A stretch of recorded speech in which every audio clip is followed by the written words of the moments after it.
라이브.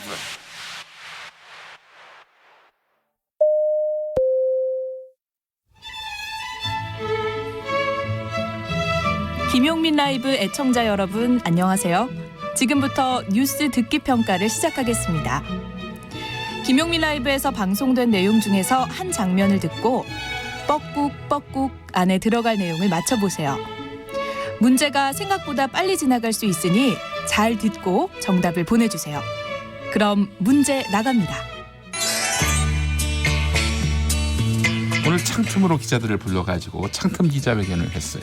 최 의원이 더 이상 참을 수가 없다. 지금 점거하고 있고 예. 본인이 갇혀 있다라고 얘기를 하면서 직접 경찰에 신고를 하기도 했었고요. 그리고 경찰에 신고를 했어요. 네, 실제로 경찰과 소방관까지 다 출동을 했습니다. 그래서 구출 작전을 폈다. 3605번 쓰시는 분 라이언 구하기. 정말 금방 지나갔죠? 그래서 한 번 더 들려드릴게요. 최 의원이 더 이상 참을 수가 없다. 지금 점거하고 있고 예. 본인이 갇혀 있다라고 얘기를 하면서 직접 경찰에 신고를 하기도 했었고요. 그리고 경찰에 신고를 했어요. 네, 실제로 경찰과 소방관까지 다 출동을 했습니다. 그래서 구출 작전을 폈다. 3605번 쓰시는 분 라이언 구하기.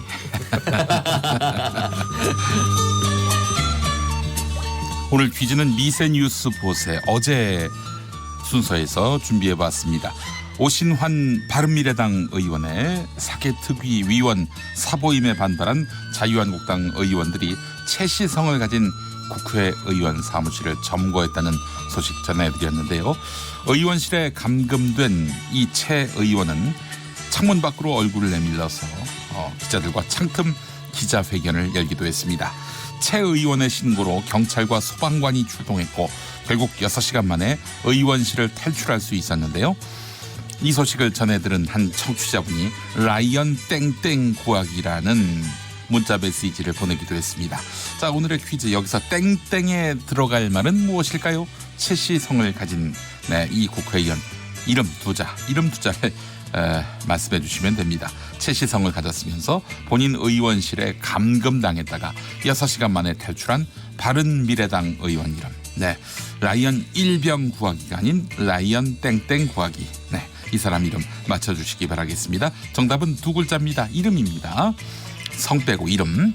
자, 정답 보내주실 곳은 문자 샵 9730, 짧은 문자 50원, 긴 문자 100원, KBS 모바일 앱 콩으로 보내시면 무료입니다. 기상천외한 오답 보내주신 분도 저희가 선물 준비하겠습니다. 많이 보내주세요.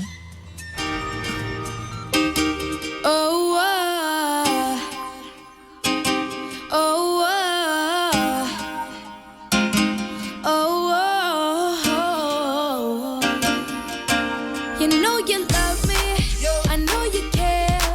Just shout whenever, and I'll be there. You want my love, you want my heart, and we will never, ever, ever be apart. Are we an item? Girl, quit playing. We're just friends. What are you saying?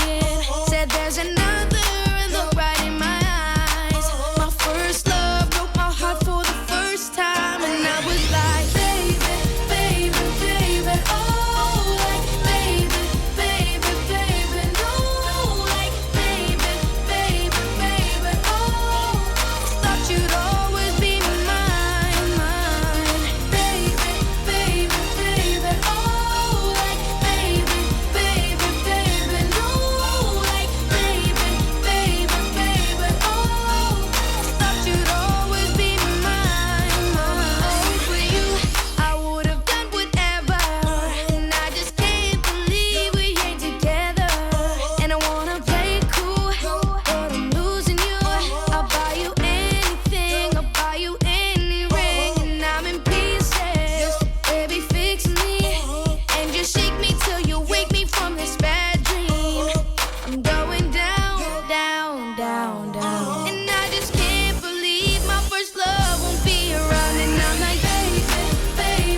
was 13, I had my first love. There was nobody that compared to my baby, and nobody came between us or could ever come above.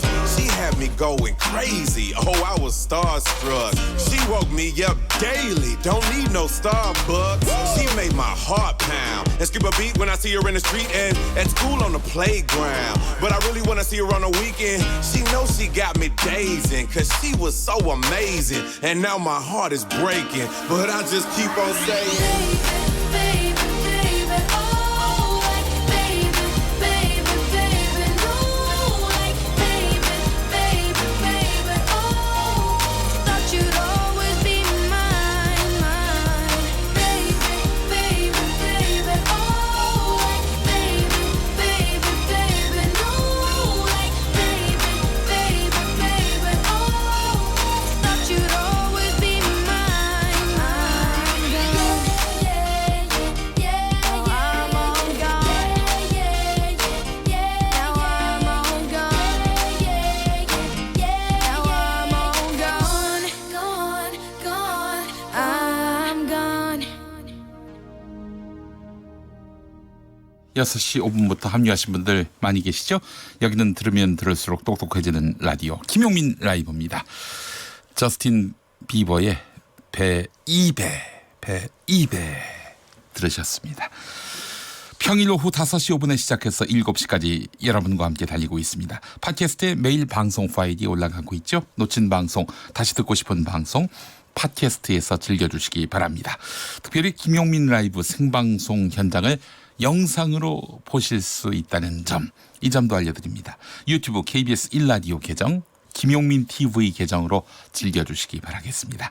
자, 오늘 퀴즈 정답 확인해 보겠습니다. 미세 뉴스 보세 코너 중 퀴즈에 나온 그 장면 다시 들어볼까요? 그리고 경찰에 신고를 했어요. 네, 실제로 경찰과 소방관까지 다 출동을 했습니다. 그래서 구출 작전을 폈다. 3605번 쓰시는 분 라이언 2배 구하기. 네, 정답은 최입의 의원이었으니까요. 2배였습니다. 자, 정답 보내주신 분들 많이 계신데요. 그분들 보내주신 문자 소개해드리겠습니다. 김대근님, 일병. 틀렸습니다. 4075번 쓰시는 분 원사. 박현준님 개구리 중사.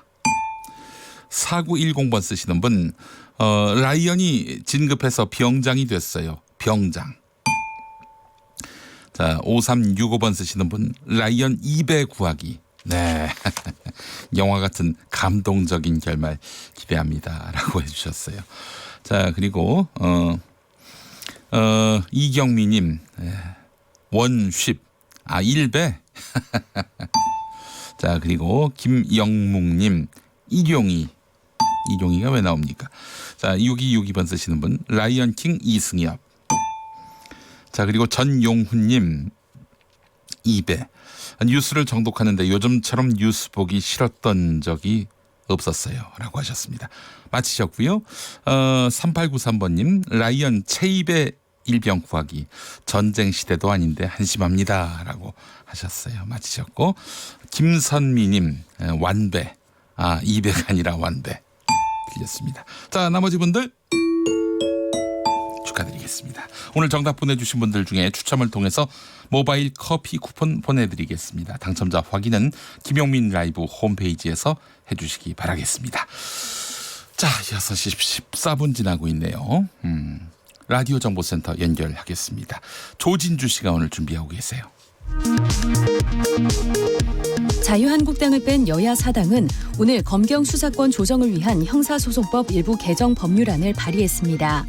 개정안은 한국당의 물리적 저지로 국회 의안과에 제대로 제출되지 못하다가 오늘 전자입법 발의 시스템을 통해 의안과에 접수됐습니다. 더불어민주당은 자유한국당이 선거법과 공수처법 등에 대한 패스트트랙 절차를 저지하는 과정에서 물리력을 행사해 국회 선진화법을 위반했다며 의원 18명을 검찰에 고발했습니다. 자유한국당은 민주당 일부 의원 등이 자유한국당 의원과 보좌진, 당직자를 폭행한 정황이 있다며 법률 검토를 거쳐 관련자를 고발하겠다고 맞섰습니다. 김성태 자유한국당 의원 딸의 KT 특혜 채용을 수사하는 검찰이 이석채 전 KT 회장에 대해 구속영장을 청구했습니다. 김학의 사건의 핵심 인물인 건설업자 윤중천 씨가 이른바 별장 동영상 속 남성이 김학의 전 법무부 차관이라고 처음으로 공식 인정했습니다. 윤 씨는 오늘 오후 검찰에 다시 소환됐습니다. 마약 혐의로 구속영장이 청구된 가수 박유천 씨의 구속영장 심사가 1시간 만에 종료됐습니다. 박 씨의 구속 여부는 이르면 오늘 밤, 늦어도 내일 새벽에는 판가름 날 예정입니다. 국토교통부가 표준주택과 개별주택의 공시가격 변동률이 3%포인트 이상 벌어진 서울 8개 자치구에서 가격 오류 456건을 발견해 최근 각 구청에 시정을 요구했지만 실제로는 가격 오류가 80건 이상 더 많은 것으로 KBS 취재 결과 집계됐습니다. 지금까지 라디오 정보센터 뉴스였습니다.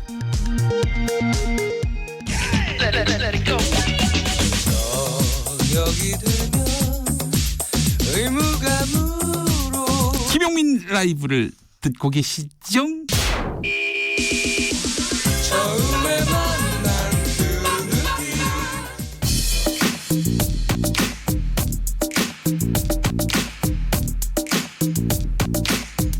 쏙 인터뷰. 귀에 쏙 맘에 쏙 쏙쏙쏙 쏙 인터뷰 시간입니다. 자유한국당이 좌파 독재, 장기 집권 음모, 강력 규탄한다. 이렇게 구호를 외치고 있습니다. 자, 우리는 오늘 좌파 독재에 한번 집중해 보려고 합니다. 좌파 독재가 과연 가능한 것일까? 자유한국당 주장에 어떤 논리적 명분이 실려 있는 것인가? 그 이야기를 한번 나눠보려고 하는데요. 김종철 동아자유언론수호투쟁위원회 위원장 만나보도록 하겠습니다. 자, 언론계에서는 굉장히 알려진 분이죠. 김종철 위원장. 위원장님 나와 계시죠? 네, 안녕하세요. 네, 오랜만에 인사드립니다. 네, 오랜만에. 자, 위원장님, 지금 국회가 자유한국당과 여야 사당의 대치로 네. 상당히 혼란스럽습니다. 자유한국당이 패스트트랙 지정을 반대하면서 좌파 독재, 장기 집권 음모 강력 규탄한다 이렇게 구호를 외쳤는데요. 이전에 나경원 자유한국당 원내대표도 좌파 독재 플랜을 막아야 한다 이렇게 말했었습니다. 좌파 독재 우려 어떻게 보세요?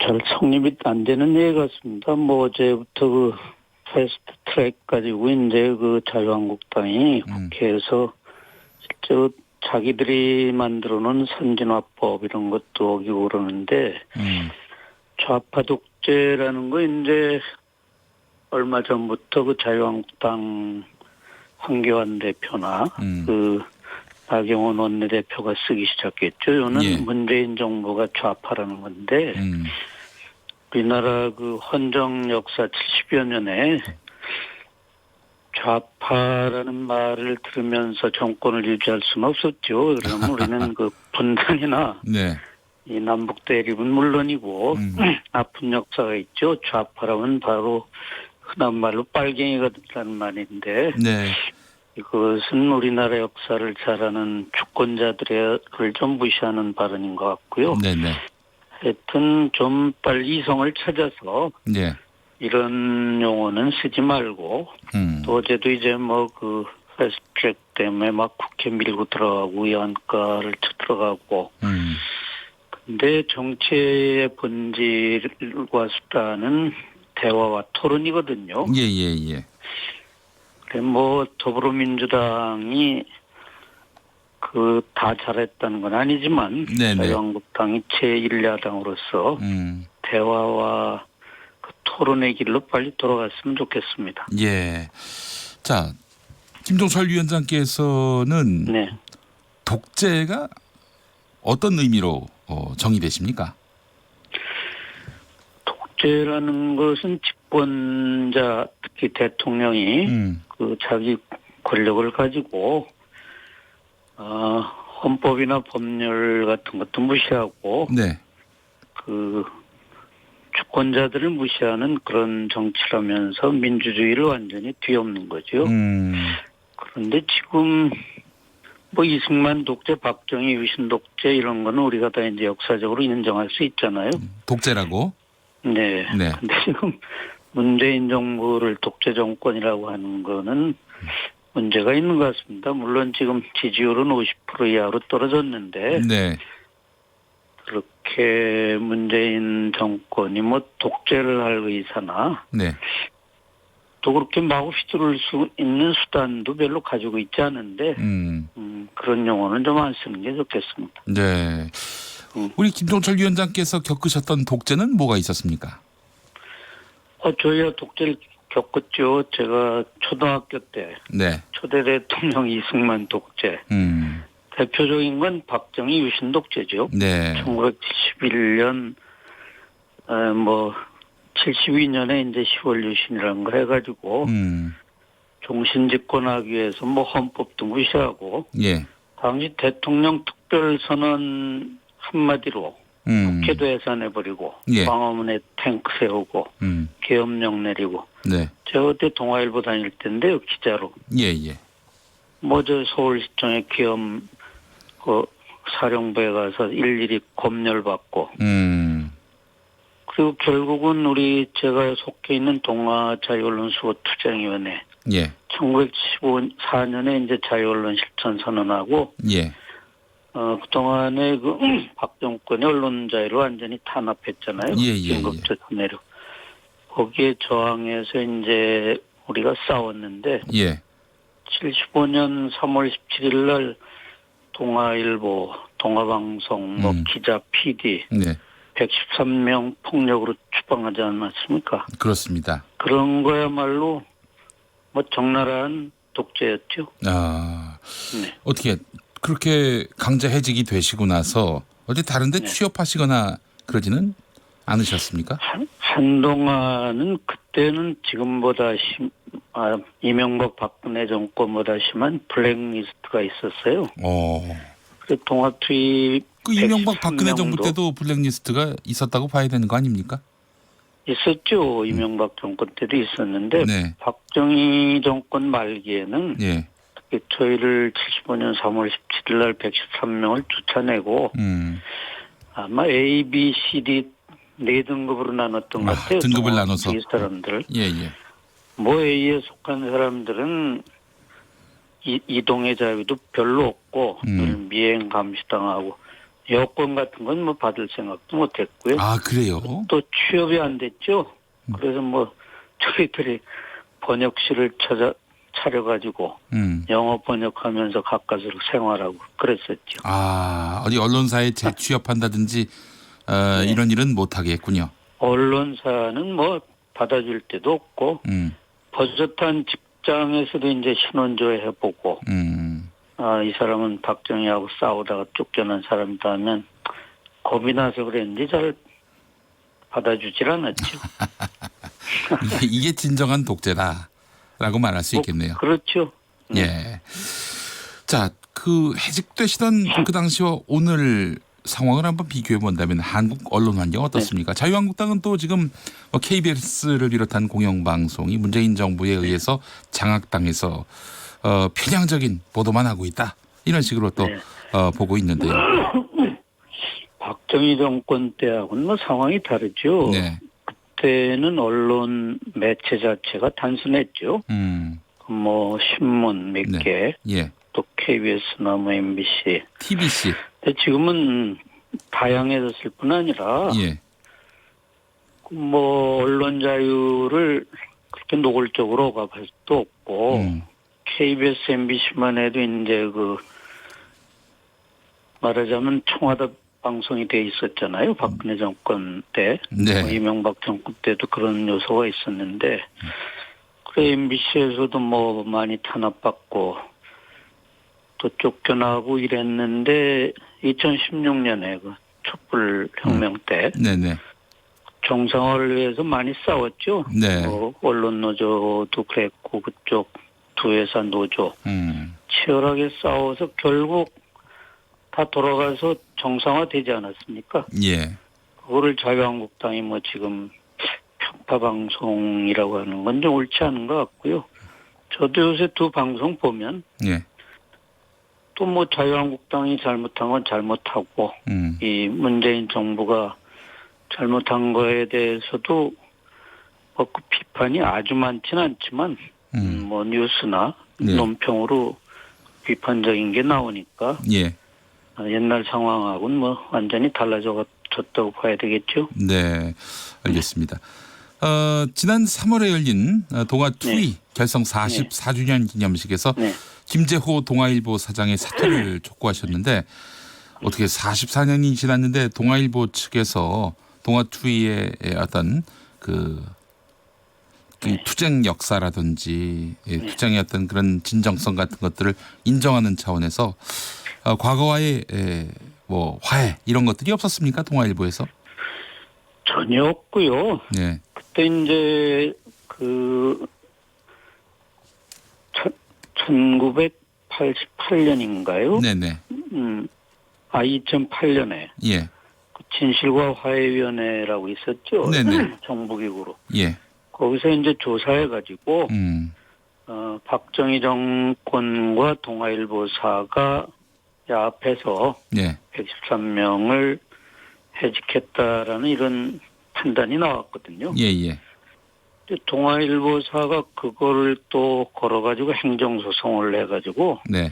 뭐 어떻게 좋은 수단이 있는지 대법원에서 또 확정시켜버렸어요. 그 문건이 옳지 않다고. 그러니까 지금 44년이 지나도록 이제 우리는 김상만 사장 때 물러났죠. 예예. 그 아들 김병관 사장, 지금 그 손자 김재호 사장. 네. 전혀 뭐 사죄는커녕 예. 자기들이 옳다고 그렇게 주장하고 있죠. 그 대법원에서 옳지 않다고 판단한 문서가 어떤 겁니까? 다시 한번 좀 설명해 주신다면은. 옳지 않다고 판단한 거예요? 네. 말하자면 뭐 그 사람들이 회사 행위를 했고 회사에서 강제 해직한 게 아니고 그런 식인데. 아, 그것이 잘못됐다. 그러니까 강제 해직이다 이런 판단인 거군요. 대법원의 판단이. 강제 해직을 한 적이 없다는 거죠. 자기들 사규에 의해서 처리했다 이런 얘기죠. 예. 그 문건이 잘못됐다는 겁니까? 아니면 그 문건이 옳다는 겁니까? 네? 아, 그러니까 이제 한마디로 얘기해서 정리하자면은 대법원은 동아일보에서 강제 해직이 있었다라고 판단한 겁니까? 아니면은 강제 해직이 아니었다라고 판단한 겁니까? 결국 강제해직이 아니라고 판단했는데요. 아, 그렇군요. 동아일보 손을 들어준 거네요. 박근혜 정권 시절이고 네. 또 양승태 대법원장 시절이니까. 아, 양승태 대법원장 시절이었어요, 그때가? 그렇죠. 아, 그렇죠. 네. 예. 그랬군요. 저희가 작년에 예. 지난 3월 17일 날 우리가 이제 3월 17일 날이 해직당한 날이니까 예예. 꼭 성명을 발표하거든요. 예예예. 그리고 김재호 사장한테 보내는 공개장을 발표했어요. 네네. 동아투이와 국민에게 사죄하고 즉각 사퇴하라는데 거기에 이런 얘기를 실었죠. 그때 박수환 문자가 유명했잖아요. 예예예. 그 성명에 로비스트. 나온 걸 뭐 한 줄 간단히 읽어드리겠습니다. 예예예. 박수환 문자에 따르면 네. 김재호는 박수환과 수시로 골프 모임을 갖거나 식사를 함께하며 친밀한 관계를 유지해왔다고 한다. 가장 충격적인 것은 김재호가 박수환을 통해 의사 처방 없이는 구입이 불가능한 전문의약품을 제공받았다는 사실이다. 네. 동아일보가 박수환의 고객사와 기사 거래를 한 것으로 추정되는 메시지도 발견되었다. 2014년 10월 13일부터 동아일보가 4회에 걸쳐 연재한 홍보 기획 기사 네. 지2의 혁신 노트가 바로 그것이다. 기획이 마무리된 뒤엔 2014년 12월 19일 박수환과 김재호가 주고받은 문자에서 당시 기사가 1억 원짜리 청탁 기사임이 드러났다. 김재호는 공적 기능을 해야 할 신문을 사적 이익을 위해 악용하는 것이다. 이런 지경입니다. 지금. 그렇군요. 알겠습니다. 네. 아이고 참 독재가 무엇이고 좌파가 무엇인지 요즘 또 그런 네. 구호를 듣다 보니까 우리 김종철 위원장 생각이 나서 저희가 한번 전화 연결을 해봤습니다. 예. 네, 고맙습니다. 네, 위원장님 건강하시고요. 또 다음에 또 스튜디오에서 한번 모시도록 하겠습니다. 네, 고맙습니다. 네, 말씀 잘 들었습니다. 네. 조중동으로 상징되는 언론사들 요즘 공영방송 공정성 걱정 많이 하는데 감사하긴 합니다만은 본인들 눈에 들보부터 봐야 하는 게 아닌가, 그게 순서가 아닌가 하는 생각을 해보게 됩니다. 동아투이 언제까지 이 역사의 한 부분인데 말이죠. 이분들의 이 과거 투쟁 역사, 결국 동아일보사의 이 공정언론 투쟁 하나의 금자탑 아닙니까? 이걸 부정하면서 언제까지 계속 이렇게 이 역사를 모른 척, 못 본 척 할 것인지 참 의아하고 답답합니다. 뉴스 속보가 있네요. 오늘 저녁 8시에 국회 사법개혁특별위원회에서 패스트트랙 지정을 시도할 예정이라고 합니다. 저희가 일부 시간에 이상민 사개특위위원장 연결했었는데 일단 이 발의가 됐단 말이죠. 그래서 사개특위에서 패스트트랙으로 지정하는 그런 결의를 할 예정이라고 하는데 뭐 한국당이 강력하게 반발하겠죠. 물리적 충돌이 또 우려됩니다. 계속된 KBS 1라디오 속보 주목해 주시기 바라겠습니다. 교통정보 알아보겠습니다. 6시 31분 지나고 있는데요. KBS 교통정보센터 윤여은 씨. 네, 고속도로에서는 사고 소식이 잇따르고 있습니다. 서울 외곽 순환고속도로 구리에서 의정부 쪽 사패산 터널 부근 1차로에서 승용차 사고를 처리하고 있어서 3km 정체고요. 반대 의정부에서 구리 쪽은 송초 부근 2차로에서 사고 처리 중이라 3km가량 밀립니다. 판교에서 일산 쪽은 김포 부근 1차로에 승용차 사고가 생겨서 노오지 분기점부터 정체고요. 이전엔 평촌에서 수리터널과 도리분기점에서 송내 사이 정체 두드러지고 있습니다. 일산에서 판교 쪽은 일산에서 송내까지 20km나 밀립니다. 경부고속도로 부산 쪽은 오산 4차로에서 승용차 사고 처리 중이라 1km 정체고요. 이후로는 교통량 때문에 북천안에서 천안 휴게소 쪽으로 26km나 밀립니다. 서울 쪽은 안성휴게소에서 오산과 기흥에서 신갈 분기점, 또 서울요금소에서 판교와 달래내에서 한남까지 정체입니다. 광주 대구간고속도로 광주 쪽은 가야 1터널 1차로에 고장난 화물차가 있어 주의가 필요해 보입니다. KBS 교통정보센터였습니다.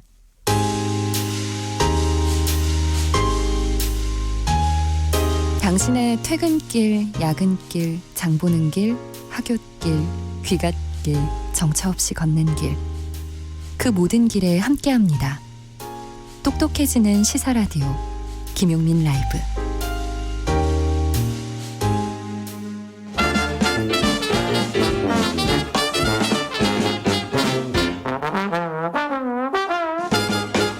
역사를 잊은 민족에게 미래는 없다. 내일을 준비하는 특별한 한 걸음, 여기 남다른 역사에서 시작해 보겠습니다.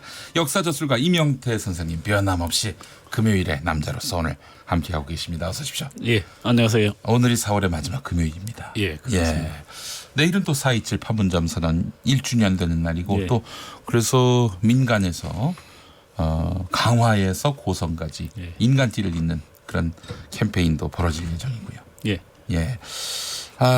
참 파란만장한 4월이었습니다. 예, 그렇습니다. 예. 자, 오늘 어떤 이야기를 해볼까 했는데 이번 주에 역사가 참 많았죠? 예, 그렇습니다. 4월 26일을 전후해서 예를 들면 이제 1937년 4월 26일 날 게르니카의 학살이라고 스페인 내전 당시에 독일 공군이 게르니카 지역에 폭격을 무자비하게 해서 많은 민간인들이 학살당하죠. 이건 말 그대로 토벌이네요.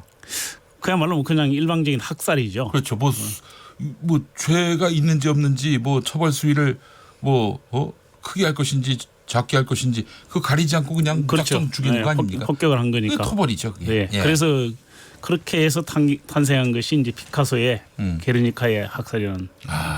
피카소가 또 우리 예. 한국 전쟁에도 눈을 돌렸고요. 그렇죠. 예. 한국에서의 학살 예. 이런 그림도 있고요. 네. 그래서 예전에 저기 코미디언 곽규석 씨가 예. 방송 중에 그 무슨 미술 작품 하나 나오니까 이거 피카소가 만든 거예요. 예. 라고 얘기했다가 불려갔어요. 그럼 남산으로. 예, 60년대에 그런 사건이 있습니다. 예. 그 아주 그러니까 정말 그러니까 말도 안 되는 네. 피카소 그림 물관 사건이라고. 예. 피카소라는 이름을 썼다고 그래서 이건 공산당하고 무슨 관계가 있는 거 아니냐.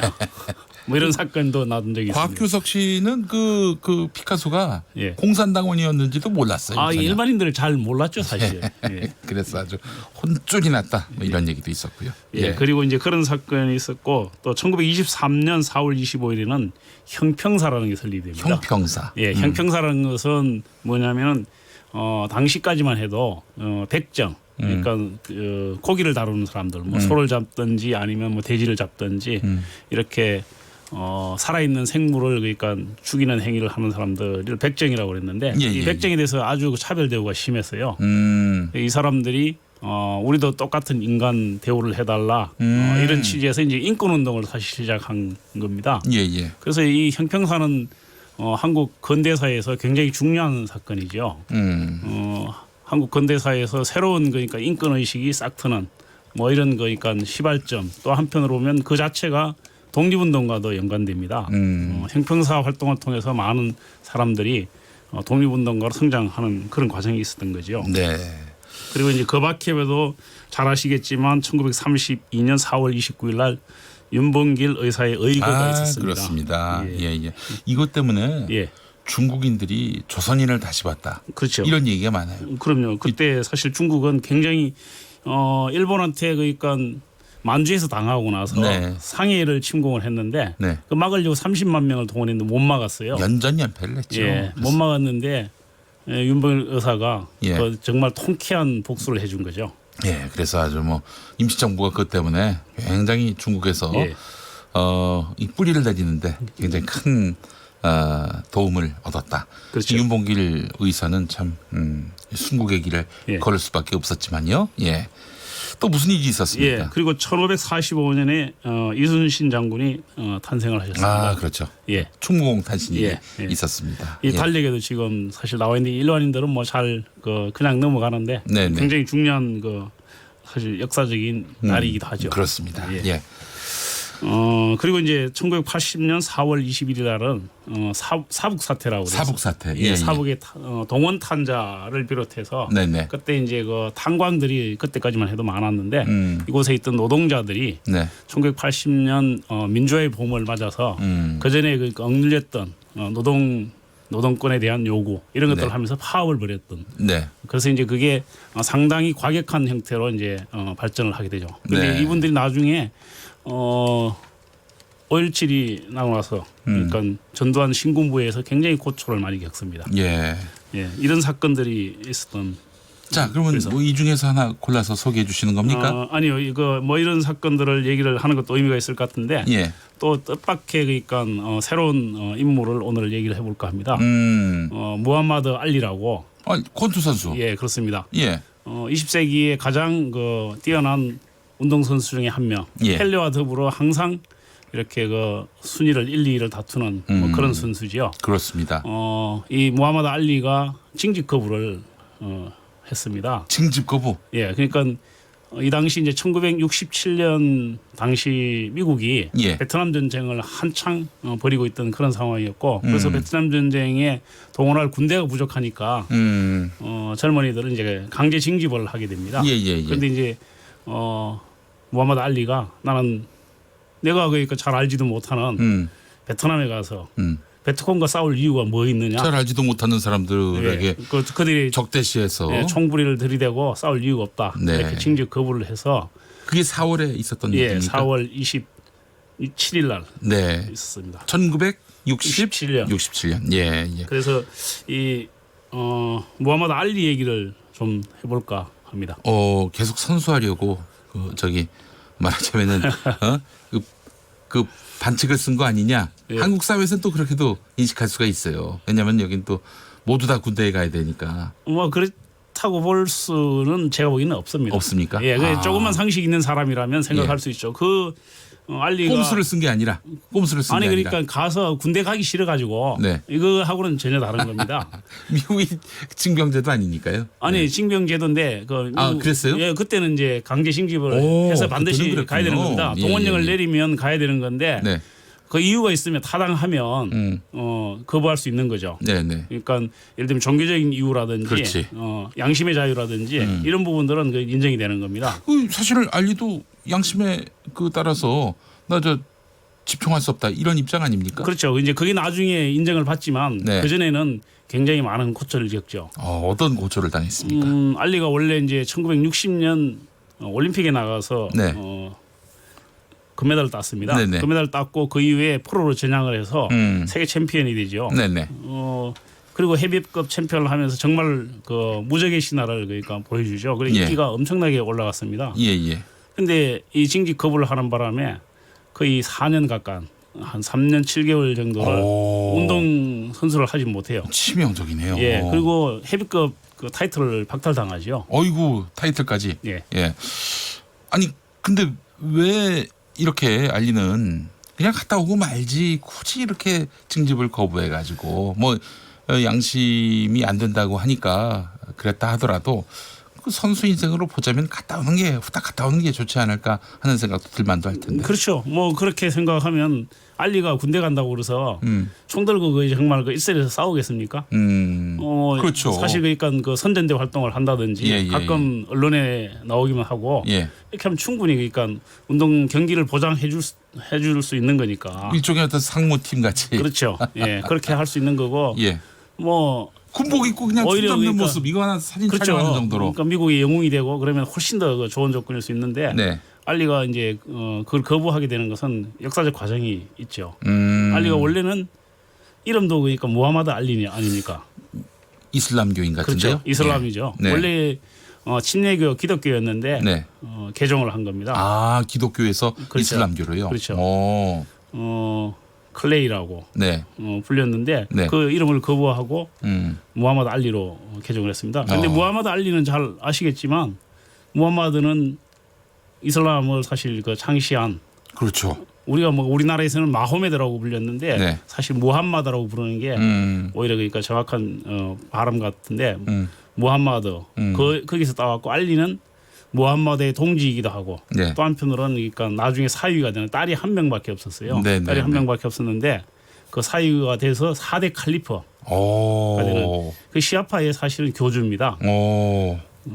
그러면은 진짜 이 보통 엄청난 이름이죠. 교인이 아니네요. 그렇죠. 아주 독실한 신자다 이렇게 말해도 과언이 아니겠어요. 그 당시 미국에 있던 블랙 무슬림이라고 그래서 흑백 그러니까 종교 흑백 분리. 그 당시는 흑백 분리 정책이 미국에서 성행하고 있었지 않습니까? 그러니까 백인에 의한 흑인의 인종 탄압 이런 것들이 굉장히 심하던 상황이었고 거기에 거부감을 나타내면서 블랙 무슬림 그래서 흑인은 따로 살아야 된다. 독립적으로 그러니까 우리끼리 따로 살지 왜 그러니까 백인 밑에서 이렇게 그러니까 고통당하며 살 이유가 뭐 있냐 이런 그러니까 상당히 급진적인 주장을 하던 무슬림 운동 단체가 있었습니다. 그렇다면 개종의 배경에는 이 흑백 차별 여기에 대한 인종 차별에 대한 그렇죠. 그런 분노가 있다고 봐야 되겠네요. 예, 그 출발점이 어디냐면 알리가 그 금메달을 따왔는데 대접을 전혀 못 받습니다. 물론 이제 그 금메달 따온 거에 대해서는 너 잘했다 이렇게 얘기를 하는데 이게 그 고향에 들어가서 식당에 들어가려니까 못 들어가게 하는 거예요.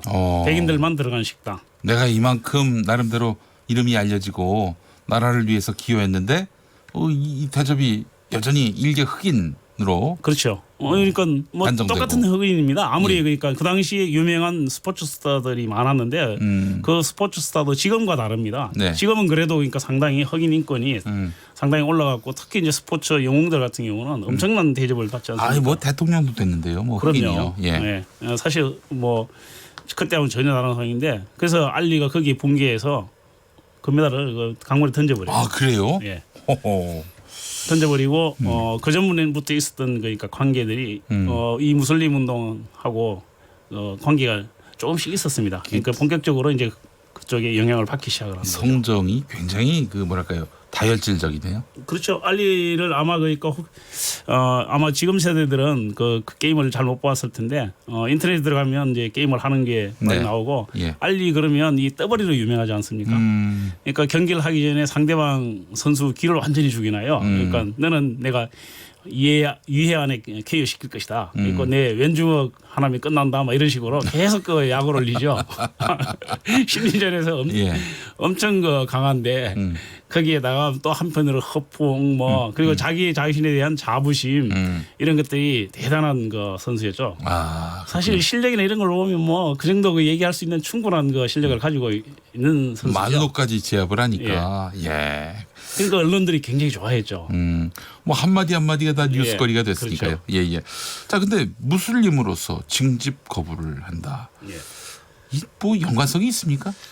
이 그러니까 블랙 무슬림은 흑백 분리 그래서 흑인만의 독립을 주장했을 뿐만 아니라 흑인 인권 운동을 주장했고요. 네. 그리고 이런 그러니까 그 당시에 그러니까 베트남 전쟁을 제국주의 침략 전쟁으로 봤습니다. 그 중에 이제 대표적인 인물이 말콤 X라는 사람이 있는데 네네. 말콤 X는 나는 성이 없다. 내가 그러니까 그 백인들이 지어준 사실은 내 조상이 원래 아프리카에서 왔을 텐데 내 조상의 성이 무언지도 모른다 사실은. 네. 근데 그 성을 내가 따라야 될 이유가 없는 거다. 그래서 미지의 X라는 이름을 쓴 굉장히 이제 급진적인 거 무슬림 운동의 지도자이기도 하죠. 이 말콤 X하고도 관계가 있었고 네이션 오브 이슬람이라는 그 흑인 우월주의를 주창한 그 단체가 있었어요. 거기에 수장이었던 엘리야 무하마드. 이 사람이 영향을 굉장히 많이 받았는데 이런 사람들 같은 경우는 이제 그런 그러니까 제국주의 침략 전쟁에 대해서도 반대 의견을 강하게 내비쳤던 거죠. 그렇군요. 이렇게 무하마드 알리가 나 베트남 전쟁 안 나간다. 징집 거부한다. 이랬을 때 그동안 이 알리가 흑인이어서 내심 무시했던 미국 주류 사회, 특히 백인 사회에서 어마어마하게 알리를 공격했을 것 같아요. 그렇죠. 지금 뭐 우리가 봐도 알지 않습니까? 네, 약간 그러니까 이 주류 사회에 예. 도전하거나 어떤 그러니까 특히 원래 주류적 인간이 아니었던 사람이 비주류가 어느 순간 막 대중의 인기와 영향력을 발휘하는 그런 사람들이 될 경우 예. 굉장히 심한 공격을 받죠. 달려들어서 밟죠. 예, 완전히 그러니까 그냥 그 끝까지 그러니까 땅 속으로 밀어 넣어버리죠. 그렇게 파묻어 버리죠. 예, 완전히. 그렇게 예. 하려고 그러는데 네. 뭐 알리도 당연히 그런 거죠. 알리가 사실 자기 주류 사회에서 주류의 손바닥 위에서 네. 그 인형처럼 놀 때는 잘 그러니까 대접해 줄 수 있지만 자기들의 이제 통제 아래 에 있었으니까. 예, 독립적으로 살려고 그럴 때는 네.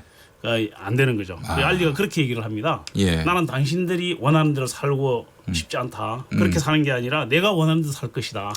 이렇게 이제 얘기를 해요. 이런 어떤 주체성이라고 해야 됩니까? 자긍심이라고 해야 됩니까? 이거 누구한테서 배운 거예요? 저항 의식이나 이런 것들은 무슬림의 영향을 많이 받았죠. 그리고 이제 이 알리가 권투를 시작하는 과정이 보면 굉장히 재미있는데, 네네. 14세 때 권투를 시작을 해요. 권투를 시작하는데 그 자전거를 잃어버리니까 그 자전거를 찾으려고 그랬는데 자전거를 못 찾았어요. 그래서 화가 나서 굉장히 씩씩거리니까 백인 경찰이 야, 너 그러면 그러니까 자전거를 찾으려면 권투를 한번 해보는 게 어때? 이렇게 이제 얘기를 해서 권투를 시작을 했는데 네. 굉장히 빠른 성장을 보였어요. 이 말하자면 알리를 말하자면은 발동 걸게 만든 것, 예. 막 행동하게 만드는 것은 일단 차별에 대한 저항. 그렇죠. 그런 그 타고난 그 반항아적 기질을 가지고 있었고 거기다가 이제 무슬림의 영향이 굉장히 컸던 거죠. 네. 그리고 이제 1960년대라는 시대 상황이 흑백 차별과 더불어 베트남 전쟁을 둘러싼 미국 내부에서 굉장히 심각한 갈등들이 벌어지지 않습니까? 미국은 왜 베트남 전쟁을 일으켰을까요? 뭐 통킹만 사건을 보면은 아주 고의적으로 전쟁을 일으켰다는 그런 의구심을 지울 수가 없는데요. 베트남이 원래 그 프랑스의 식민지였지 않습니까? 네. 그 다음에 이제 2차 세계대전이 끝난 다음에 다시 프랑스가 다시 식민지로 만들려고 들어왔다가 네. 완전히 완패당했죠. 예, 완패당했죠. 예. 그래서 철수를 하는데 네. 철수를 하게 되면 베트남 전체가 공산화된다. 그렇죠. 그러니까 사실 공산주의라는 것보다는 호치민이라는 사람이 민족주의자 성격이 더 강한 거죠. 예. 그러니까 독립된 국가를 통일된 국가를 세울 때 미국의 영향력이 축소되고 아시아권에서 예, 그리고 이제 그 나머지 국가들이 위협을 한다 이렇게 판단을 한 거죠. 그래서 미국이 그걸 저지해야 된다 이렇게. 알리하고 호치민하고 많이 닮은 것 같습니다. 비주류 비주류 국가에서. 그러니까 60년대를 그 수놓았던 알리는 굉장히 그러니까 이런 반항아 뭐 더불어 그러니까 체게바라 같은 이런 사람들과 더불어 그러니까 굉장히 유명한 인물이 되는 거죠. 그렇군요. 자, 알리가 하여간 이 징집 거부 때문에 온갖 그런 고초와 또 차별을 당했는데 말이죠. 언제 다시 그 알리가 복귀전을 치르게 됩니까? 예, 70년 8월 달에 치르게 됩니다. 몇 살이었죠, 그때가? 42년생이니까 네. 만 28세 정도 되는 거네요. 권투 선수 치고는 좀 그러니까 거의 한 4년 가까이를 그랬으니까 24세에서 손을 놨다가 네.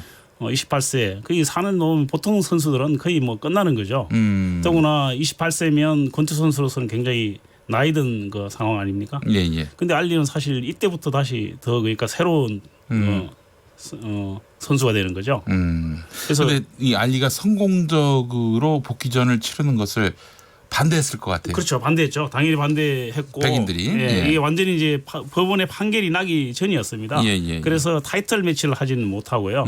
그 다른 선수와 이제 매치를 해서 하는 거죠. 근데 이제 그 알리를 아꼈던 사람들이 그래도 있지 않습니까? 그 가지고 있는 재능이 워낙 탁월하고 선수로서의 값어치가 워낙 높기 때문에 살려야 된다는 생각들 때문에 그랬던 건데 근데 이 복귀전을 할 때 그러니까 위협을 많이 했어요. 너 하기만 해봐라. 총알이 바로 날아갈 거다. 이런 식의 얘기라든지 그리고 이 치와와 개를 죽여서 이렇게 상자에 담아가지고 보내기도 하고 뭐 이런 그러니까 아주 놀라운 일들이 있었죠.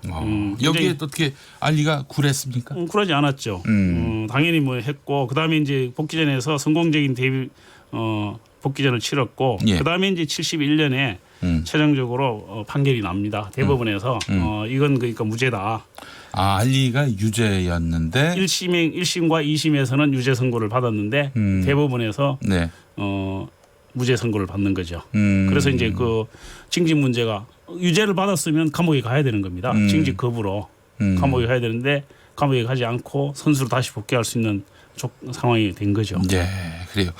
세기의 돌주먹이라고 불리는 조지 포먼과의 경기 이것도 뭐 역사의 기남을 경기로 알려져 있습니다만은 그 경기도 한번 좀 얘기해 주시겠어요? 예, 조지 포먼은 당시까지 40전 전성이었고요.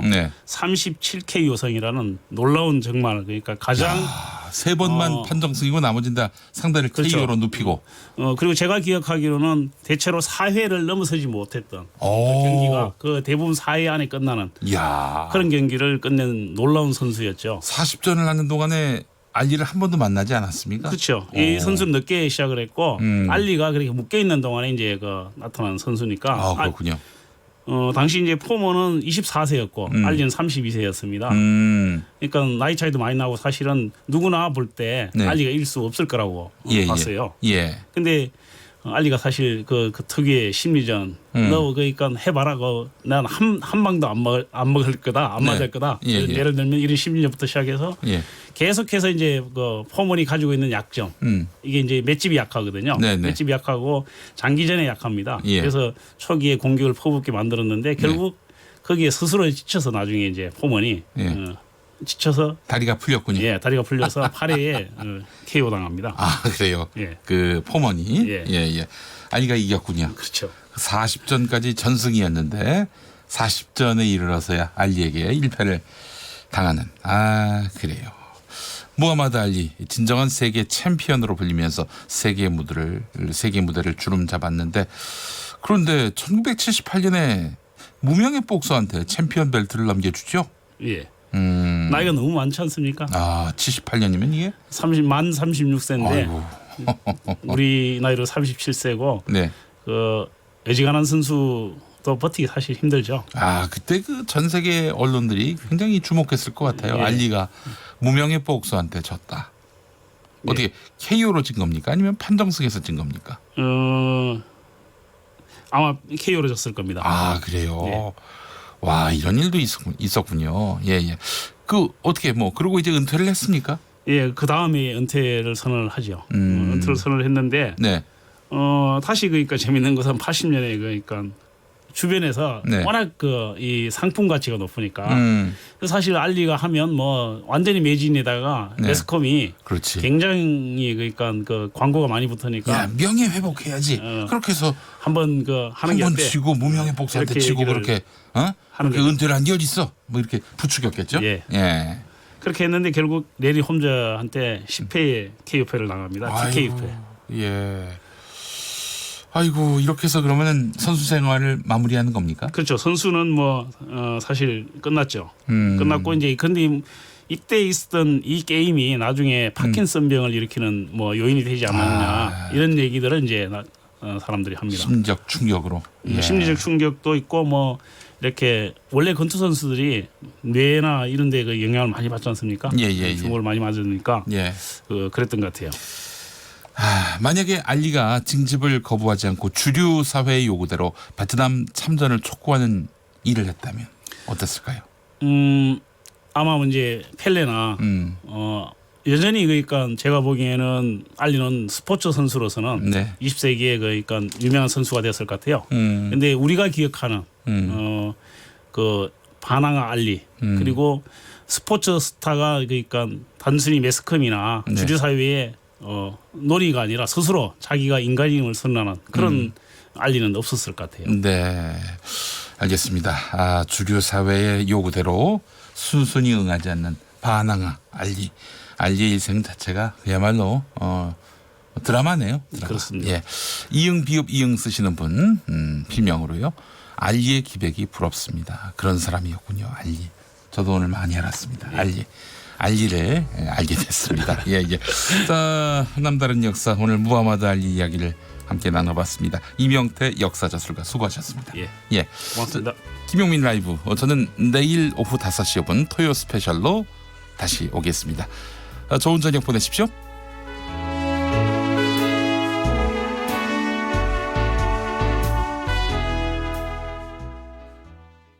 당신이